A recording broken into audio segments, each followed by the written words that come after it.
Hi friends, ఈరోజు మా అమ్మాయికి మజ్జిగలో పునుకులు వేద్దామని అనుకుంటున్నానండి. ఇవి మిగిలిపోయినాయి, నిన్న నైవేద్యం పెట్టుకున్నాయి. అవి ఎలా వేస్తానో చూడండి. స్నాక్స్ కింద ఇటువంటి చేస్తే సరిపోతుంది పిల్లలకి. ముందు పెరుగులో ఉప్పు వేసేసుకుందాం, కలిపేసుకుందాం. కరిగేదాకా పక్కన పెట్టేసుకుని తాలింపు పెట్టేసుకుందాం. కడాయి పెట్టేసుకుని ఆయిల్ వేసేసుకుందాం. కడాయి వేడెక్కింది కదండి. శనగపప్పు, మినప్పప్పు, జీలకర్ర, ఆవాలు, ఒక ఉల్లిపాయ, పచ్చిమిరపకాయ, కరివేపాకు వేసేసుకున్నాం అండి.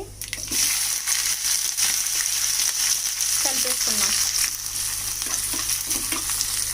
ఇలా చేస్తే ఏంటంటే బయట తింట్లకి అలవాటు పడరండి. ఏది మిగిలితే ఇలా చేసేయండి. బాగా వేపేసుకుందాం. లైట్గా పసుపు వేసేసుకుందాం. ఈ తాలింపు ఇందులో వేసి కలిపేసుకుందాం. ఇవి కూడా వేసేసుకుందాం.